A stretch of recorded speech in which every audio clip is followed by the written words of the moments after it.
Hello, and welcome to Grug Gaming, and welcome to a new Let's Play of a game series that I love, and that is Dominions. Now, I think I have 3, maybe 4 Dominion playthroughs on this channel. This is Dominion 6, which I, other than some testing, have not played. So if you're not familiar with Dominions, it is a game where you play the Pantocrator.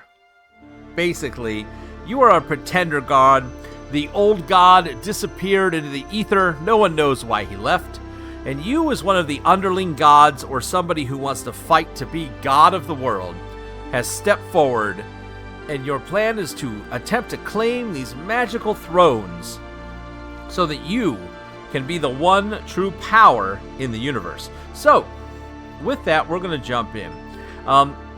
There are 2 parts of Dominions. There's your faction, which we have got a huge selection of. Now, first we have to choose our map. I'm going to go for medium.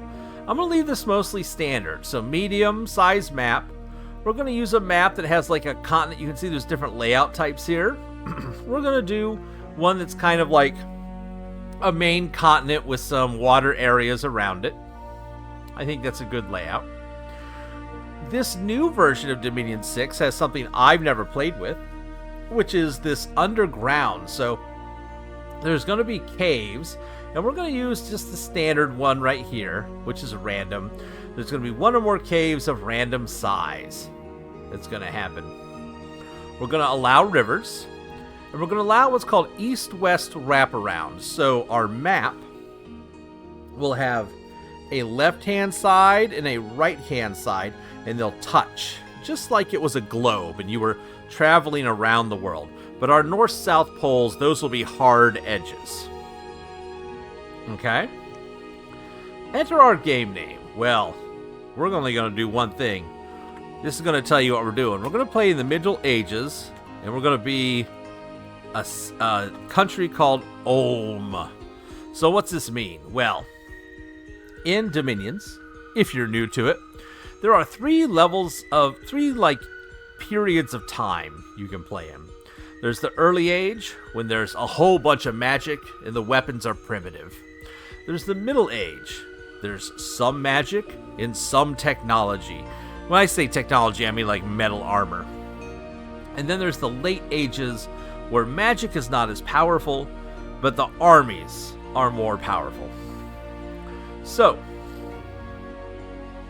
we'll hit OK. We'll do Middle Ages. Next, what are we going to play against? Well, we're going to play against just the default. We're going to play against 1, 2, 3, 4, 5 AI opponents on the map. And then we're going to be the only human player. Our AI opponents are going to be on the normal setting. They're going to be random. So you can set AI to be standard, defensive, or aggressive. We're going to make them random. Who knows how these AI are going to act? I don't know. Now we have to choose our nation. We're going to play Ulm. You can see these are all the factions available. Huge number of factions. We're going to be Ulm, the Forges of Ulm. So, if you may remember, we have a previous Let's Play on this channel, and that was for Early Age Ulm. And Early Age Ulm were these Germanic tribes, Conan, the Secret of Steel. They had these tribal warriors who went out and reclaimed the land. Well, now time has gone by. The nation of Ulm was captured by Ermor, which we've also done a playthrough of. And then Ermor starts to fall apart. In the Middle Ages, Ermor, which is Rome, they fall apart because they start being taken over by undead. And all their other little provinces start to fall away and do their own thing. And so that's what this is. Ulm has fallen back and become the Forges of Ulm. Ulm is a young kingdom, risen from the Ulmic tribes, conquered by the fallen empire of Ermor. From the ashes of Ermor, who knows, emerged a new kingdom true to its ancient legacy, the Enigma of Steel. where Marignon relied on religion to build a kingdom. Marignon is another faction in the game. Ulm relied on steel.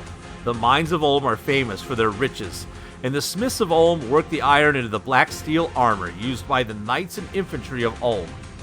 The people of Ulm are heavily built by human standards. Their infantry use full chain or plate armor made of black steel. The feared Black Knights of Ulm are the most heavily armored troops known to man. The leaders of Ulm have never approved of magic, and only the master smiths are allowed to use it. The smiths are used to working in conditions where magically unfavorable, and are therefore not adversely affected by provinces that have a strong drain dominion. We'll go over the basics of this in a bit. The smiths craft armor and weaponry for lords and kings, but the strength of steel is preferred over magic.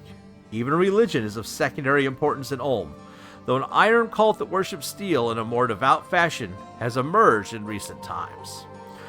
So, our army is going to be comprised of commanders and units.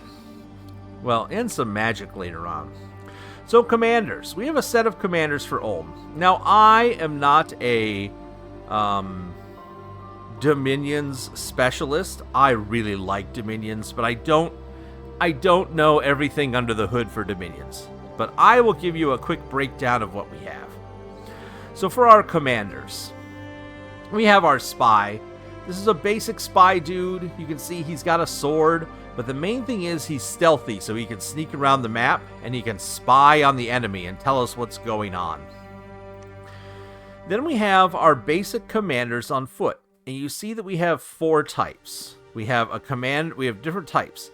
You can see how some have their faces visible, and on others, their faces covered.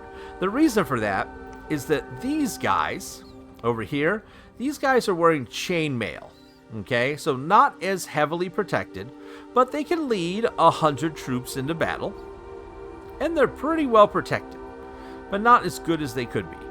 We have a version that has a hammer, who hits harder, and we have a version that uses a flail, which doesn't hit as hard, but is a little bit better at attacking. That's kind of our trade-off on these two. Now, we also have, not only do we have these guys, but we have their black steel component. These guys just have better protection. They're exactly the same troop, they just have better protection. Of course, our trade-off is these guys are cheaper than these guys to make. Next up, we have our Black Lords. These are big mounted knights who are super powerful. They have lances and morning stars, and they wear full plate mail, and they're super protected, but they cost a lot of gold, and they cost a lot of resources, so they're expensive. We also have some priests. We have these black acolytes. These are very basic priests. They can go around, they can do some priestly magic, but they're not very good. Then we have Master Smiths. Master Smiths are our main magical mage. Magical mage? Master Smiths, what they can do for us is, first of all, when we look at magic in Dominion 6, there are a bunch of different magical paths. Our base mages here are really good at, are okay at fire magic and kind of good at earth magic, and they have a chance of being a little bit better in either fire, air, earth, or astral. They have a 20% chance of being a little bit better there. They can help us with research, and if they're in a place that is anti-magic, it doesn't negatively affect their research capability. The other cool things these guys do for us is they give us some extra resources for those expensive troops that we have to make, and they can make magical items cheaper, which is useful. We also have these masons. These guys are really good at helping to protect our own places. They can help us upgrade our forts, and they can help break down enemy forts. Then we have these guys here, these Lord Guardians. These guys are basically armed in full plate metal, and they have this magic halberd. And their magic halberd is designed to go find the blessed sacred troops of other nations and negatively impact them. So they're kind of are made for hunting down those magical blessed creatures of other nations. We also have these black priests. Black priests, they're priests. They know a little earth magic. They might luck out and at 10% know a little of a different type of magic. But they are inquisitors. So they can help us preach against other faith and get rid of other gods' powers in our area.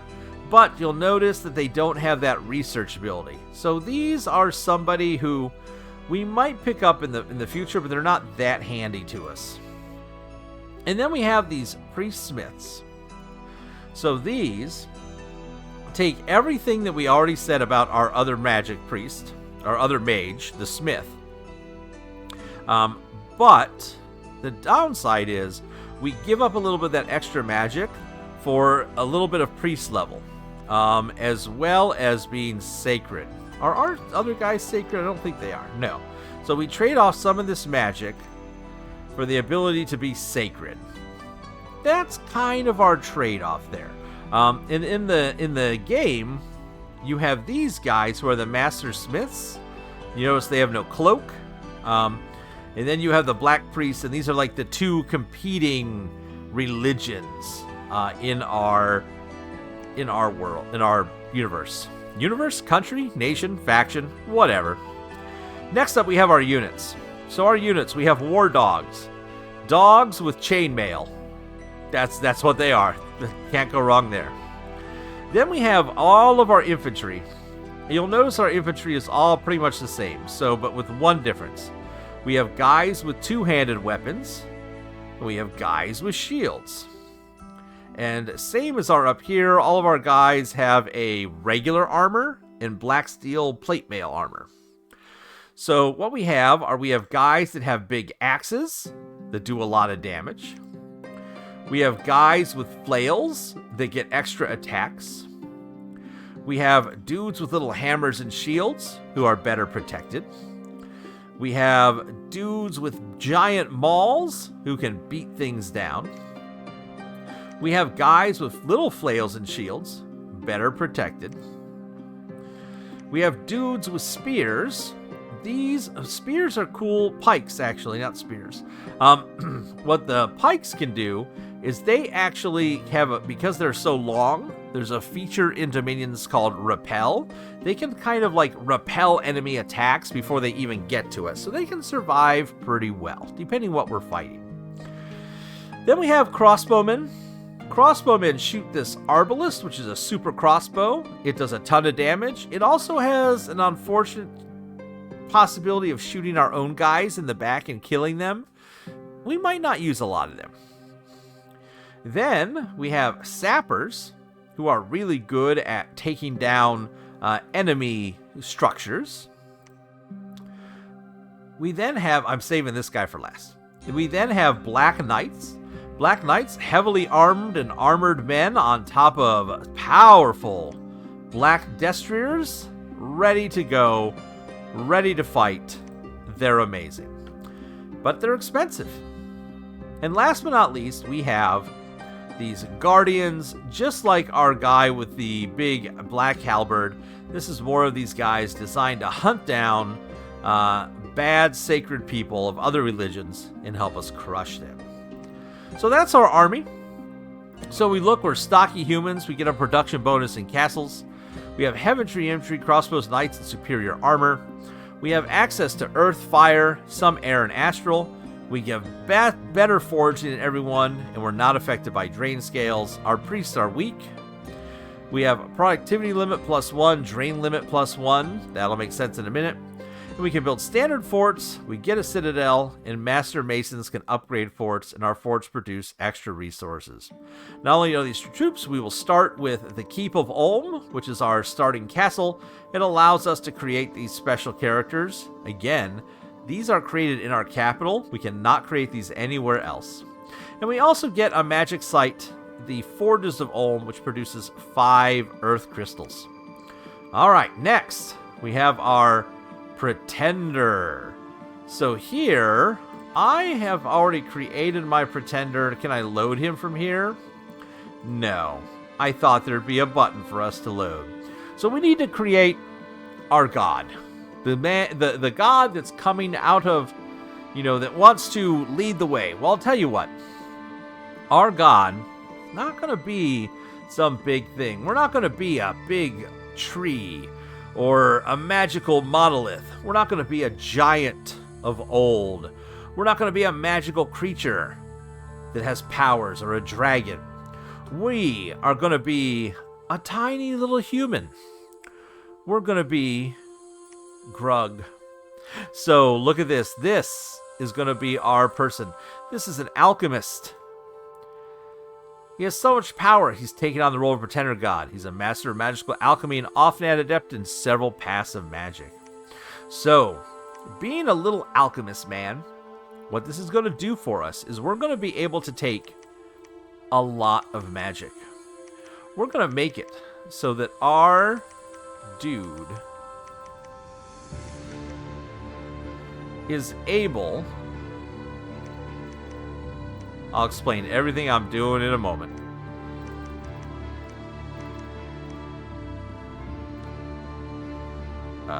What have I done wrong?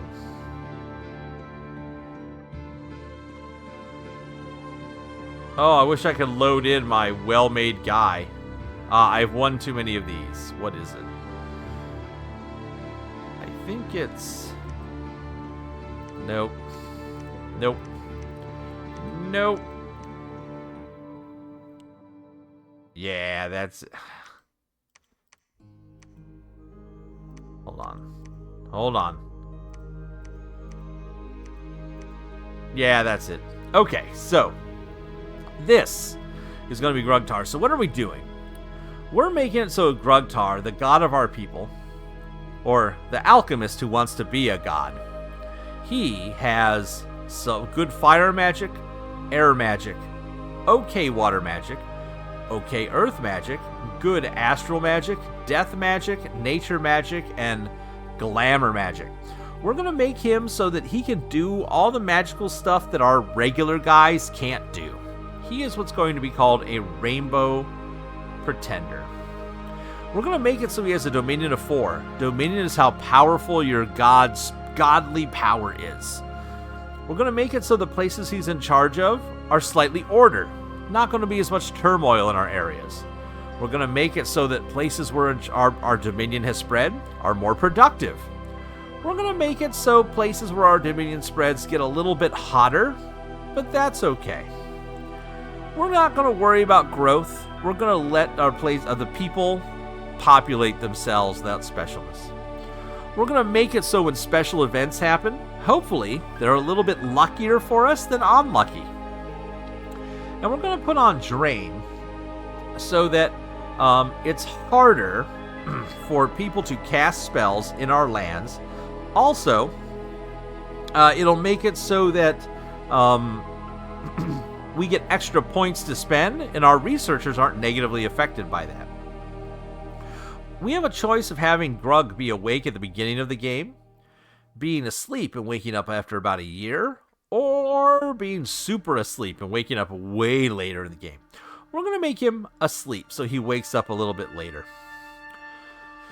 Now, the last thing is we have add bless effects. So our sacreds, which we don't have that many of, so we're not as concerned about this, we're going to make this pretty easy. So we're going to say that we have got this... Oh, we're going to give them precision, so when they shoot their spells, they can aim them better. We're going to give them reinvigoration, so that our holy people, when blessed, can get back some of their fatigue in battle. We're going to make them resistant to poison, because why not?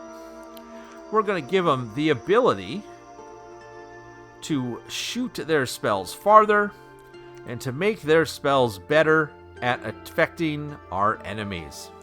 So this is our Pretender design for Grug. So we're going to hit OK. We're going to name this guy. This is Grugtar. This is Grugtar. All right, all praise Grugtar. Now we have to set up our rules. So, we're gonna set our special sight frequency to 55, so they happen a little more often. We're going to enable score graphs. Do we turn on story events?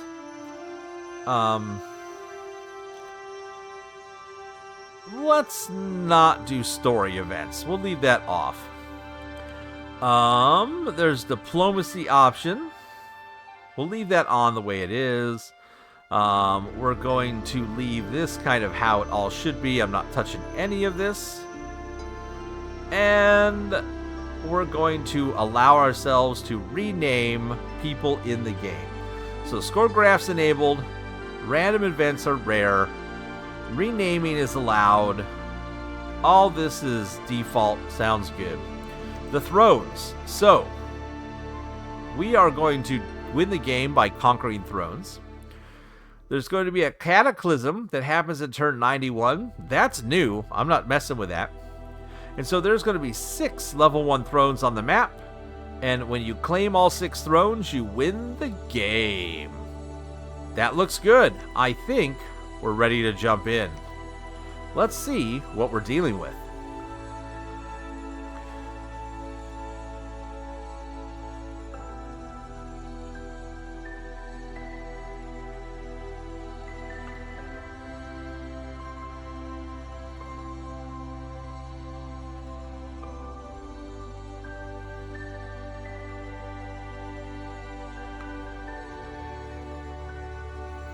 Welcome to Dominion 6, Grugtar, God of Ulm. In the beginning there was chaos. Out of chaos arose worlds populated with multitudes of beings. Wars were fought, kings and emperors rose and fell, and civilizations were built and crumbled as millennia passed. Gods, dark and strange, were worshipped in pagan temples. Still there was chaos. The gods fought among themselves, bringing even greater ruin to those who would serve them. At last there was one, a being of great power and enlightenment, who rose above his immortal peers and cast them out of the heavens into oblivion. From chaos came order, and order came peace, and the creatures of the world flourished.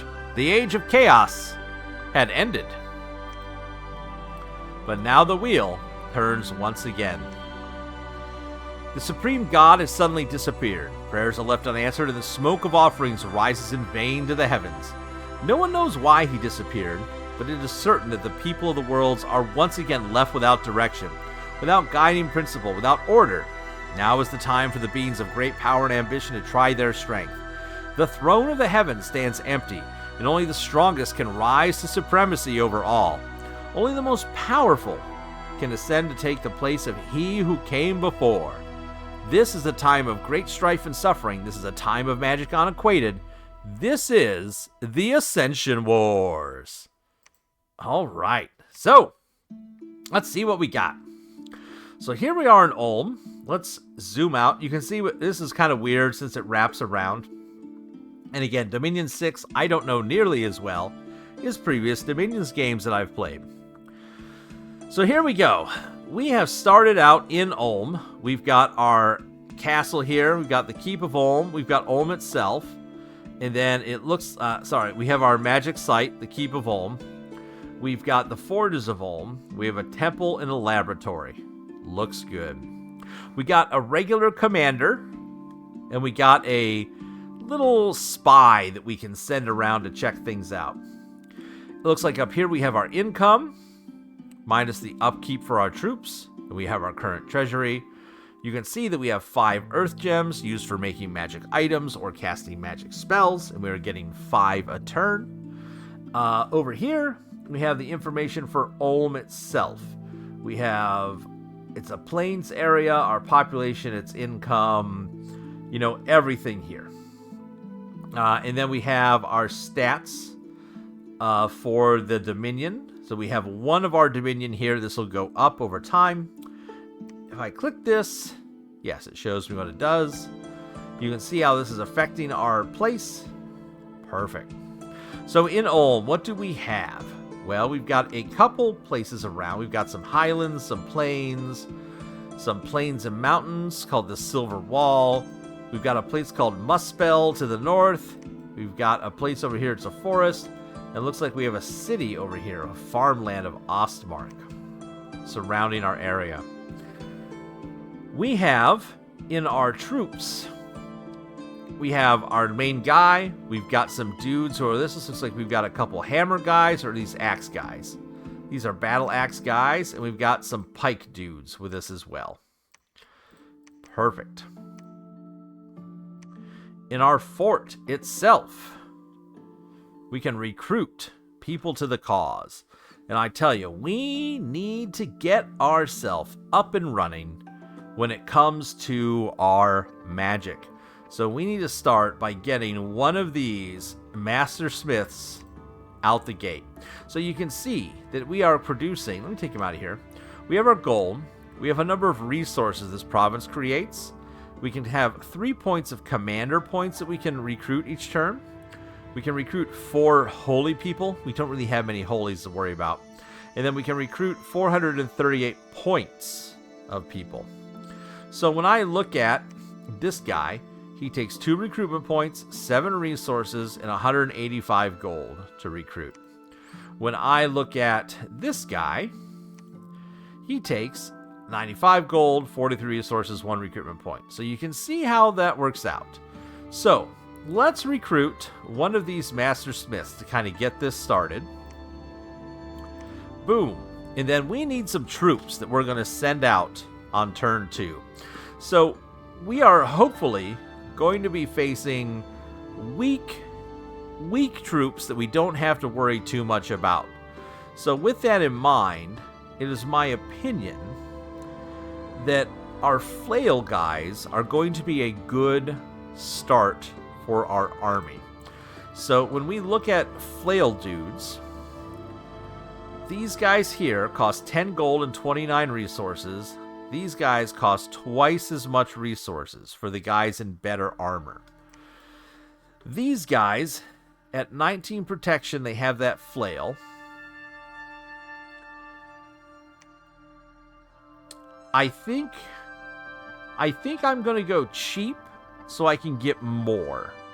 And we can also recruit 1 more commander unit. We should probably do that. How much do these guys cost? Where is their commander? Is it that? Is it 2? Yes, he's 2. Are all of our mages 2? No. We could get one of these priest dudes as well, if we wanted to. Or we could get one of these guys, these masons, if we wanted to spend the money on one today. We could get one of these guys. But I think we're better off, because again, we have to look at the fact that we're going to be paying for them. I think we're going to grab another dude in armor. Let's go for... That's 32 resources. That's a whole one of these guys. I think we're going to go for a guy with a flail. And I'm going to pay the extra bit. So we're going to get a mage and a guy with a flail. And then down here, we're going to buy a whole bunch of these guys with flails. As many as we can. That's not a lot. That's not a lot. But that's what we're going to do. Alright, so that looks good. So we're recruiting some guys. Next up we have our little spy. I think I want to know more about what's going on over in this direction. So I'm going to take my spy and we're going to send him over this way. So we've set up our turn 1. We're doing some recruitment. We're sending a spy off. We're getting some mages. This is the plan. Let's go ahead and... Oh, there's all kinds of info down here. Last but not least, province defense is good. Okay. Here we go. Let's hit the end turn and move from the current turn, which is turn 1, spring in the year 0 of the Ascension Wars. Let's move to turn 2. Oh! We need a prophet. We need someone to declare themselves the prophet of our people. I think it's going to be It'll be a priest. A priest will do it for us. All right, so we are ready. Oh, there we go. I need to deselect that guy. We are ready to go. Let's hit that turn button and see what's happening. Actually, before we do, let's look at who we're fighting. We can actually look at this a little bit here because we have score graphs turned on. All right, who are we up against? Pythium, Agartha, us, Abyssia, Calum, and Venaris. These are our enemies that we are fighting. Who are the pretender gods that we're fighting here? Let's see here. All right. So, we've got Im. So, we're fighting Pythium. Pythium is like, they are Romans who didn't go with Urmor. They're the not Urmor Romans, the not undead Romans. There's the Agarthans. Agarthans are weird cave slug people. There's us. There's Abyssia, who are these like they're another heavy armor group, but they're like demon blood infused fire guys. Kinda cool. We've got Utheldin. These are winged warriors. We're going to be careful of them. They can get around our armor by attacking us in the back. They all have wings. And we're up against Rithyon, which is the Chuds. The Chuds are like Norsemen type thing. They're like northern warriors. There's a bunch of Norse mythology things in this game. I don't remember the Chuds, but I know they've got okay armor, okay weapons, and they've got a lot of like glamour magic, I think, right? Yeah, glamour. Let's see here. Earth, nature, water. Oh, maybe not as much glamour magic. Anyways, Norse mythology type of dudes. So that's who we're up against. Now, we'll end the turn and see what happens. So, Abyssia went ahead and proclaimed that somebody, Rahab, the warlord, should hereby be known as the prophet of Penator, devourer of sins, he who hungers for the sun. Ooh, okay. Well, remember, we are Grugtar, the god of Ulm, the consuming fire, and the master of clouds is who we are. All right, so now that we sent our spy out, we can see a couple things. I can see here there is a dancing light, a magic site that gives us, this would be a good place to take. I can take our sorcerer here, our spy. I want him to keep moving. I want to get a feel for what's around. When we look at what's around us, though, we only have so many troops. So, ooh, that guy didn't get much. He's pretty regular. All right, so let's look at our army. We got our new troops. We're going to put them into here as one group. You know what we're going to do? We're going to do something weird. Maybe you'll think it. We're going to take 5 of these guys and put them in their own little group. This is our army layout, if you haven't figured that out. So here we have our commander, Urkaborn. And Urkaborn has these different units. We're going to take this group right here, and we're going to assign them as bodyguards, so they will always stay with our commander. Next up, we have all of our guys. You know, we can just blob these together into one big group for now. So when we set this up, we have to tell our guys a couple things. First, our commander. I want him to stay behind the troops. I don't want him getting involved in the battle. I just want him to stay behind the troops and encourage them. Next up, our troops here, our main line. I want these guys to run forward and attack the enemy because we have got to get into hand-to-hand combat with people to win. We're also going to tell them that when they're on the map, I want our guys to form a line formation, and I want them to start up front so that they can charge the enemy.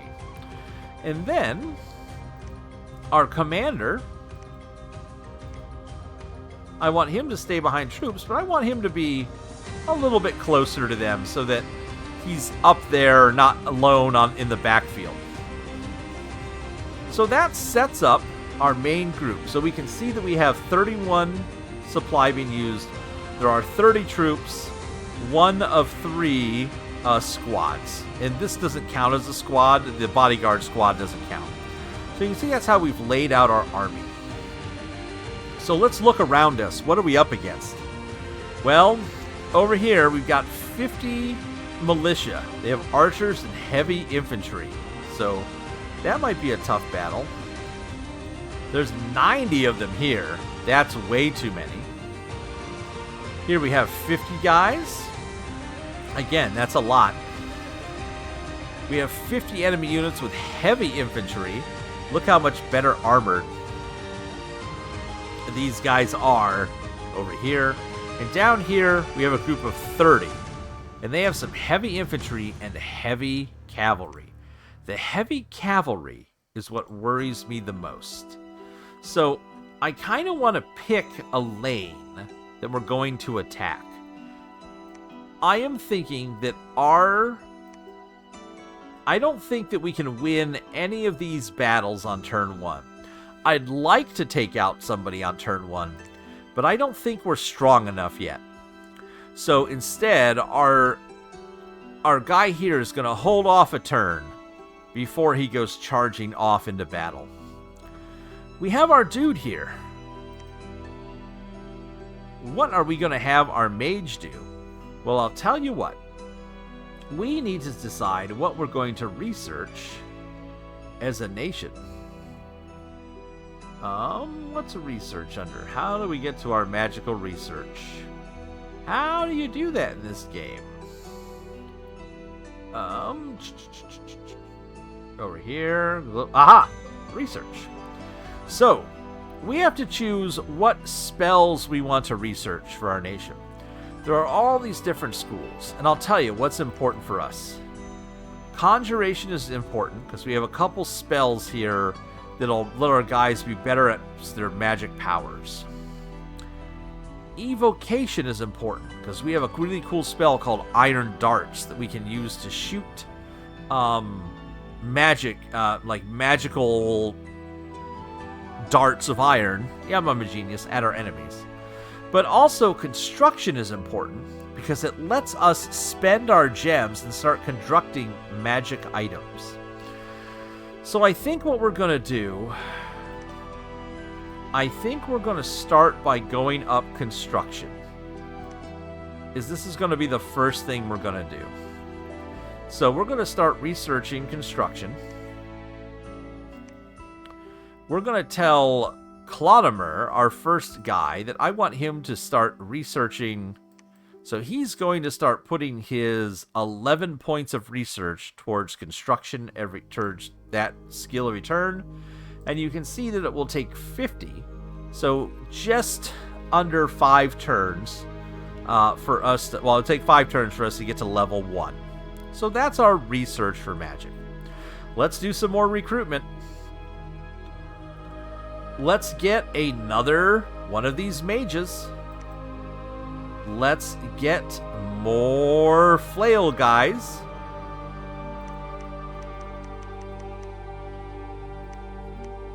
I think if I go one less flail guy, can I get one more dude?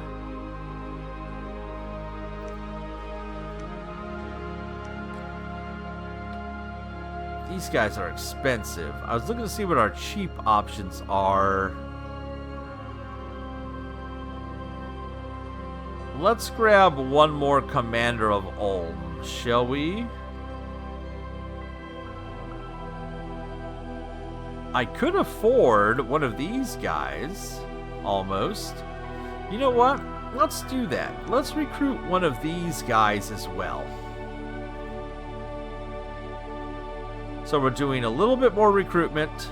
We're doing a little bit of magic research. And we've got our spy going off that way. Okay, that looks good. Let's end this turn. So nothing major happened. You can see that populations changed. So this went to 70 units, but this went down to 50. I think we can take 50 with our number of troops that we'll have here. We got another mage. We got Rodald. Rodald, same thing. I want you to start researching for me, please. And we have Lothar. Lothar is a cool guy on a horse. He's a skilled rider. Ooh, I didn't know that was a thing. Well, he'll be handy later on for some other troops that we're going to get. But I think what we're going to do... No, Lothar. Thank you. Let's grab these extra guys. Pop them in here. I'm hoping that 35 of our better troops can take this province. Ooh, this is a tough one. How much are these?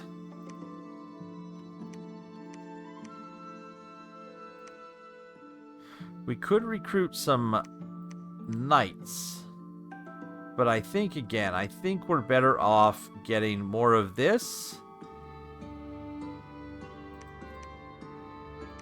And more of these guys. I think that's just better.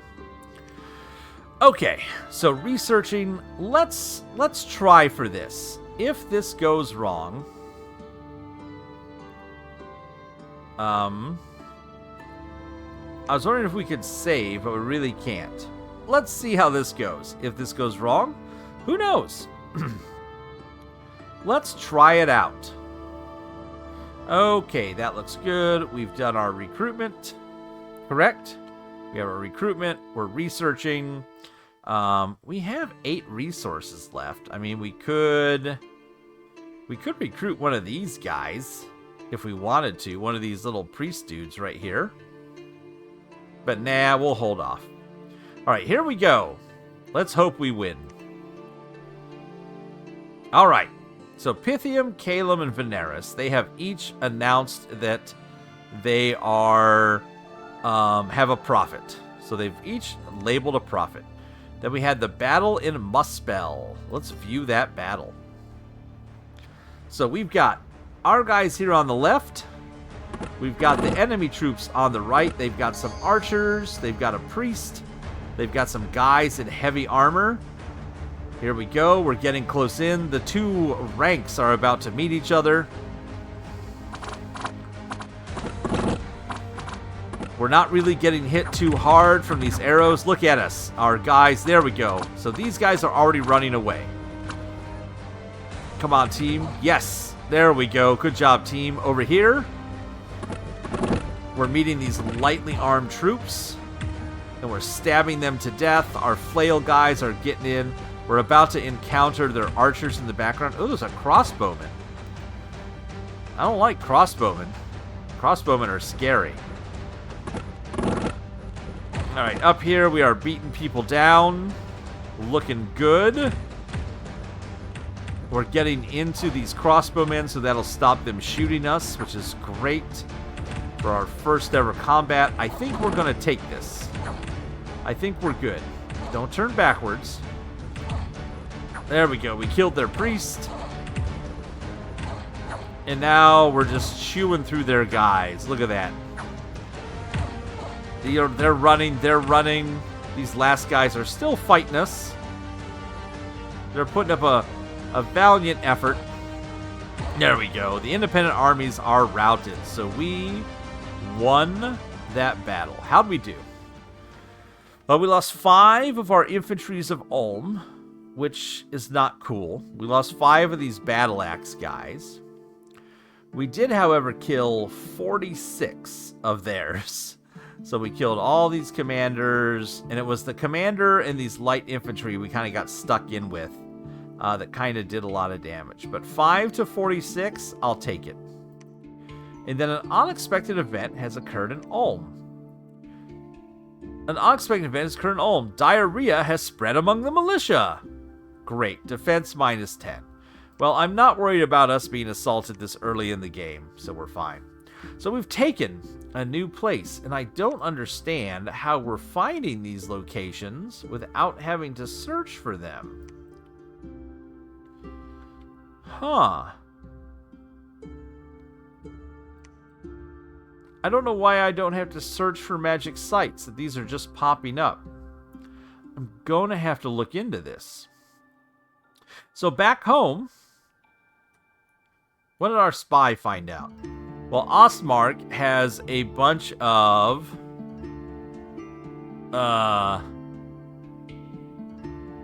has some kind of crazy knights here that we don't want to take. Look at those guys, heavily armored. But over here is a throne of ascension, Dragon Ridge, which I want to know about. So Anslin, we're going to head on over that way. Back home, we haven't got a lot of guys left. We're going to put in some what's called province defense here. Why can't I cross here? Oh, there's a mountain. Okay. So, we have not as many guys left as we did before. We have 25 of our units are left here. The rest are dead. Here in the province, there are these guys that we could recruit. These kind of basic dudes. We could buy some of them to fill up our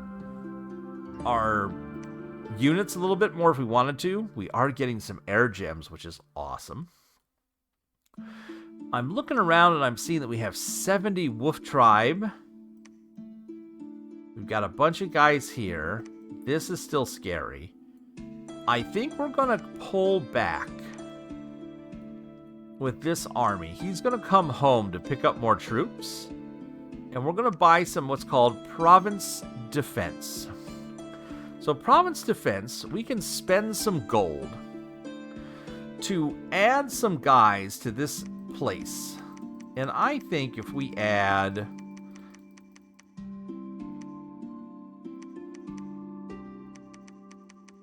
You can go way high. But I think if we spend... Yeah. So we're going to spend this much gold. We're going to get us to province strength 25. I know that's a lot, but that's okay. So that we can have a province defense here, and we don't have to worry about somebody coming in and taking this from us. If they do, this little commander of Ulm and our little army will fight them off. So we're going to spend money on province defense here. Back home, we should have a new researcher. So Folk, he got some air magic. That's pretty cool. We're going to have him start some research as well, which we're probably pretty close. Yeah, we're going to get through the next level of construction, so that's going to be good. I think we can actually set these. Yes, so when we finish construction level 1, we could continue into level 2, or we could go into, it takes air gems, or we could go into evocation. I'm going to go up to level 3 is what I want. So when we finish this, I'm going to go construction 1, 2, 3. And then we'll look at doing a different type of thing. Back home, let's get some more people recruited. More mages. You can never have enough mages. And then we're going to keep getting our core troop built up here. Look at that. That looks good. All right. We're going to have a bunch of people to replenish this with. And hopefully then we'll be able to move in and take one of these 2 territories. Shouldn't be much else going on here. Spy moving that way, researching. Other guys defending. That looks good. Good. Good. Let's end. Turn this turn.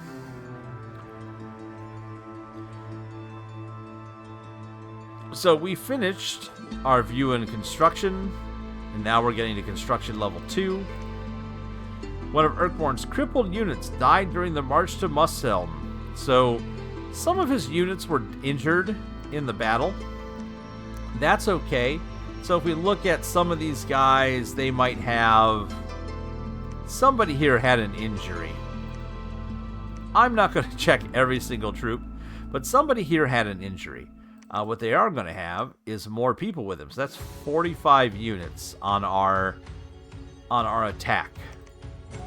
I like it. Okay. So recruitment-wise, same thing as always. Don't change up what's working. Let's get more flails. Once we can snowball into a bunch of guys, we'll be so awesome. Okay. Alfred. Research. We're going to do some different stuff here in a moment. So let's look around. 30 enemy units. 60. 100. They're getting kind of big. If we were still up here, that would be cool, but that's okay. Over here, 30 enemy units with infantry and heavy cavalry. We might be able to take that. That's a worrisome number. I feel like I want more troops before I try for that. So, with that in mind, we finished construction 1. What can we make? Alright, so we can make fire swords and blacksteel swords. We can make a sling of accuracy. We can make some shields, some helmets, some armor, some magic rings. Ooh. A little bit of fire resistance and such. We can't make any artifacts. That's fine. So we're going to continue researching, and we're going to build up another round of troops.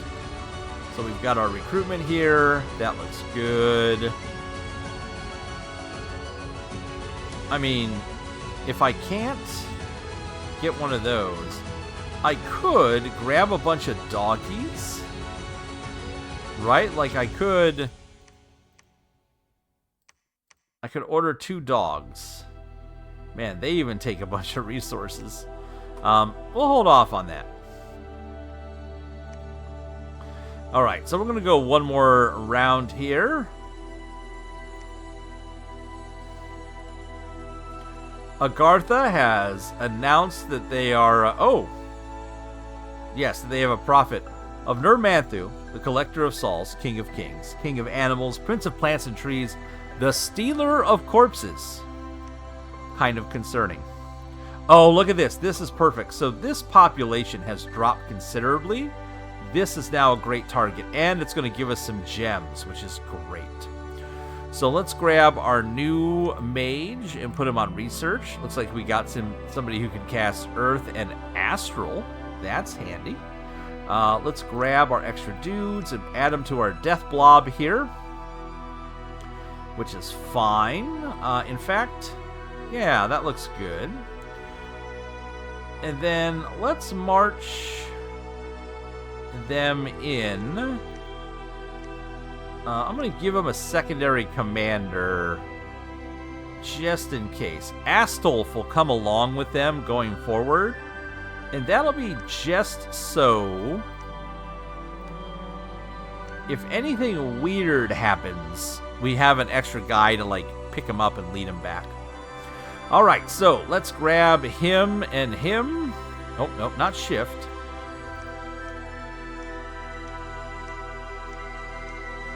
Those 2. And I want them to invade this territory. What's going on with our dude here? This is the Throne of Storms. Okay. And what's here? There's somebody special called Ruprecht the Priest. He is in charge of this. Okay. Well, I think I'm happy with these 2 going here. I'm happy with what my spy has discovered. I maybe want to see what's down and around, so let's have the spy keep going so we can just get a better... Let's see what's up north, actually. Let's find out what this looks like. So we're going to take a territory here. Our income looks good. This looks good. We are almost at the point where we can start spending some of these earth gems, which will be awesome. But I don't think we need any magic help for this battle. So let's send them off. Our recruitment is not set for this turn. I want one of these every turn. And I want as many of these as I can get. That looks good. All right. Let's have one more battle here before we go into... I think we're headed towards winter almost. We're in the fall right now. But let's see what we can do. Lots of battles. All right. Research construction was completed. Good. We're almost at construction level 3. There was a battle in the Norfangs. Let's see how this battle went. We'll speed this battle up a bit. It should go fairly quickly. We charge in. They shoot at us. We're not impressed. We hit their lines with our superior force. And we just chew through them with our better weapons. And as soon as we hit these crossbow guys, or these archers, it's going to be beautiful. There we go. We've routed them, no problem. We maybe lost a couple guys. It's hard to tell. Let's see how that looked. No, we didn't lose anybody thanks to our superior armor. And we took out 46 of their militias. Not having the crossbows to deal with and having the superior numbers really helped us there. And we had an unexpected event in Ulm. Brigands have taken up residence in a ruin. Unrest plus 41. We're getting a lot of events that are not cool. I don't like it. I'm just kind of looking around to see if there is any quick expansion we can do. I think I want to expand south right away with this army. There is no reason to give up a turn when we have such a weak force down here that we can take right away. Up north, it looks like we have a river here. So let's have our spy kind of head this direction. Back home, let's check our recruitment. Can we get... we're going to need somebody to ferry some people around. So let's get a dude. And then we'll get more dudes. I want more dudes. Now, let's take a look at the place we just took over. Here, we have basic archers that we could get. If we wanted to add cheap archers to our army, we could. So that's an option as opposed to our crossbowmen. That might be worth it. I'm not sure. They're a lot cheaper than our crossbow guys. We could... You know, we have a lot of money in gold right now. I think we might do that. So what we're going to do is we're going to spend some money here. We're going to recruit a commander. This guy's not very good, but he's good enough to keep some people with him. And, man, we really can't get that many. Maybe I'll hold off. Maybe we won't do that. We'll save our money for a little bit. But we do have this gem income coming in, which is amazing. If we look at our research, we're researching 59 per month, which is quite a bit. It's about to be bigger here once we put our other new guy on research. That looks good. Ideally, I'd like to take this out. Actually, I think we can take this. I'd rather take out and get towards the throne as opposed to go for this. So I think this is a better move.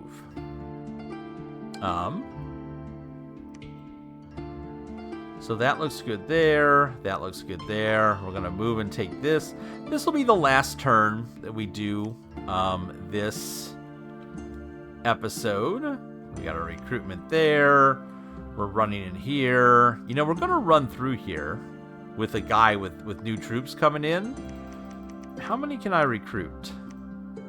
I mean, yeah, I'll just recruit some archers to grab on the way through. Okay, that looks good. Let's end the turn and head into the next. The battle in Jahira. Considering this is our troops against a bunch of tribesmen. What is this? What is this guy? They have Quasquan, the Wolf Tribe Shaman, with them. I'm not too worried. I think we'll be okay here. They got some archers, but that's okay. We're going to speed this up. Yeah. Anytime you have barbarians, they just are not... they can't hurt us. They can barely touch us with their arrows. They've run away. I bet you... Did we lose anybody? No, we lost nobody. We killed 19 and then they ran away. That's fine. Fine. So... Again, I don't understand how we're... Spreads deadly diseases. Uses unrest by 5. This is terrible. We do not want our troops to stay here. We need to leave right away. We cannot stay here because this will cause our people to get sick. So we are going to run. You know, maybe we'll have one more turn before we finish up. That was quite upsetting to find out that that's what we ran into. New mage on research. We'll figure out where we're... Because, yeah, we'll probably have to come down through here. But ideally, we want to take these other locations that are around us next because we want to be able to get all the bonuses from having all the areas surrounding our citadel. So let's hire as many guys as we can. Over here, let's even more archers, because we're going to grab them in a minute. In fact, we might... Nah, we'll just go one more turn there. And then up here, what can we recruit? Regular archers or crossbows? I don't want to buy crossbows up here. That's fine. Let's grab this dude and send him here. Let's grab Lothar and send him here. Lothar can grab those archers once they've been recruited and bring them back. So that'll work. So that's our turn set up. We're not going to over-research, are we? 81? Nope. We're not. Here we go. One more turn. Abyssia has proclaimed that Penator is their or Drugugur the Warlord is their prophet. We have our battle in the cracked earth. Ooh, it's winter. This should be okay. Yeah, it's just light militia. Let's speed this up. Yeah, just light militia, a couple archers. Nothing to be real concerned with here. Stop shooting at my leader. Yeah, get out of here. Run away. Run away. Get out of here, archers. Alright, we have routed the enemy. Did we lose anyone? We lost one infantry of Ulm. It's been a while since we lost anybody, but that's okay. That's not bad. One. We have a new famous hero. Urkborn has now become... Oh, stories of Urkborn's brave deeds and his unequaled obesity are now told by bards and storytellers all over the world. So, what's that mean? He is heroic. He's of extraordinary size, will have more hit points and strength at the cost of some encumbrance. And he is now a hero in the Hall of Fame. That's awesome. All right, we have our first enemy here. Our first encounter with another people right now. So they're coming up from probably down here to the south of us. So this means we need to start thinking about our province defense. So this will be a kind of a big spend this turn.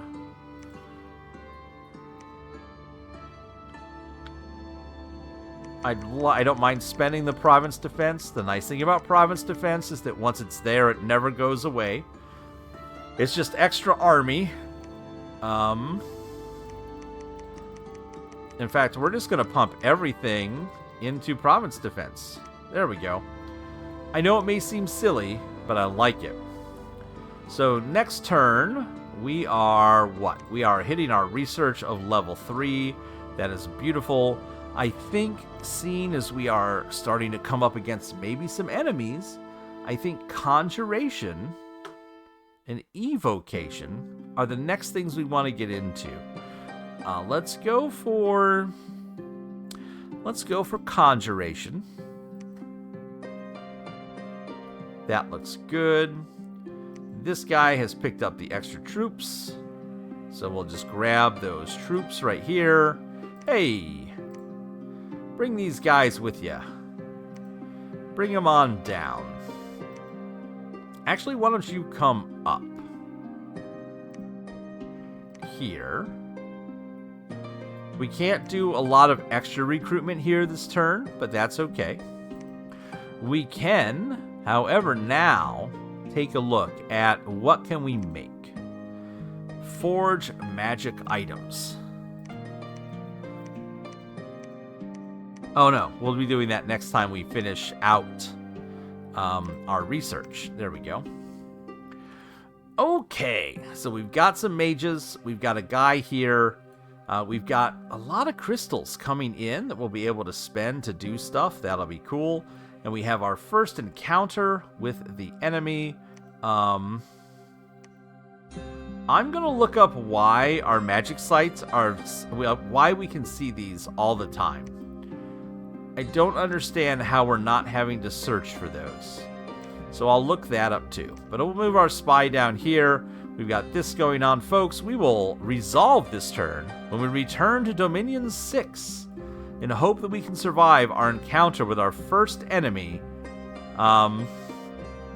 which looks like it's scary. He's got some troops, but we've got troops too. All right, folks, until next time, I'm going to say thanks for watching. Please tell your friends. Feel free to like, comment, subscribe, and as always, we hope to see you soon.